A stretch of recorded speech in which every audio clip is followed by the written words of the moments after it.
Hey buddy, it's Kevin, and today I'm going to be doing something completely different than anything else I've done on this channel before. It's going to be the beginning of a new series, I guess you could call it a series, just a new project that I'm working on really. And what I'm going to be doing is I'm actually going to be working on making a Ninja Turtle costume I'm going to be wearing next year at Halloween. So I'll have plenty of time to work on it, and this isn't really going to be a how-to because truthfully I've never actually done this before. This is more of a new experience, learning experience for me, and just something I think will be fun to do. So like I said, I'm making a Ninja Turtle costume.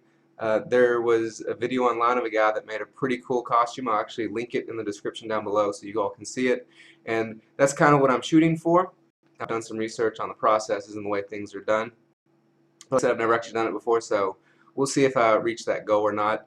And I'm not sure how many videos I'll break this into. I'll basically just record when I'm working and talk to you about my experience, and then maybe you all can help me out and make it better. So let's get started. What materials am I going to need? First of all, today I am going to be working on the face. I thought about how I'm going to do the whole costume, but I decided I'm going to start with just making the mask.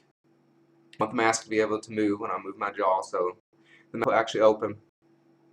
And so I've gathered all the materials for that I need. I'm going to be making it out of cloth and foam, basically. Now the foam is this foam here, and this is basically the stuff that you get inside of mattresses or furniture, couches, that sort of thing.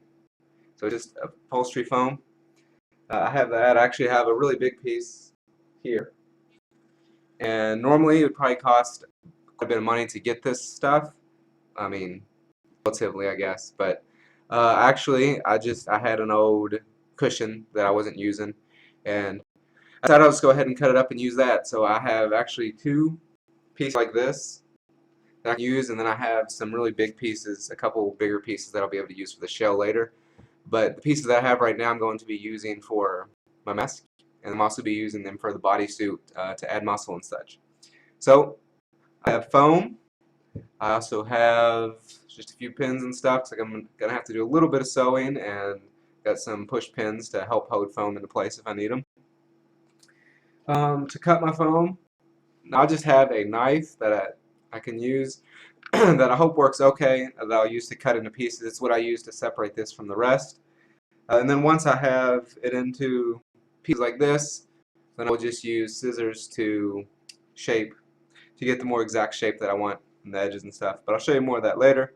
As far as the knife goes, I think a lot of people use an electric knife, but I didn't have one and I wasn't going to pay for one. I don't even know how much they cost. So I just got what I had, and hope it will work out. Let's see, what other materials do we have? Obviously, I have a mask. This is going to be the base. It's going to go underneath everything. So I will make the mask, and then I will take the foam and basically shape the face around the mask. And while I'm working, I can't really have it on my face, so I went and got a styrofoam head that I'm going to be using. So I'll have the mask on top of here while I'm working on it. It's not the exact size, but it doesn't really matter for this project specifically, I guess. I have a little bit of thread because, like I said, I'm going to be doing some sewing. I'll actually have to cut the mask a little bit because it's not exactly what I want. I want the mouth to be bigger. So when I move the jaw, the motion will actually transfer through to the rest of the mask. And that's where this elastic strap comes in. I'm going to, or what I've seen online and what people do, you basically put it around here and then attach it up here. And then when you move your jaw, so down motion will open the mouth, and then the strap will help pull the foam back up. So that's the idea, at least, of how it's supposed to work. So I got this. And then I've got glue. I just got spray adhesive now. I've seen a lot of people that use hot glue, and that's what I was originally going to do, but then after thinking, I don't know if it's going to melt the foam or not. So I just have to go with the spray adhesive. The person at the store said this is what they use. Well, not this exact stuff. There was a stronger one. I got the cheaper one, I guess. But it was basically spray glue that the cloth stores use for all their projects and stuff. So hopefully that sorry, I got a little bit of cold. Hopefully that will work out. And that's everything I've got for the beginning. also have cloth that I'm going to be using for the outside later, but I won't need that until after I've done all this. So I guess we'll go ahead and get started with what I'm doing.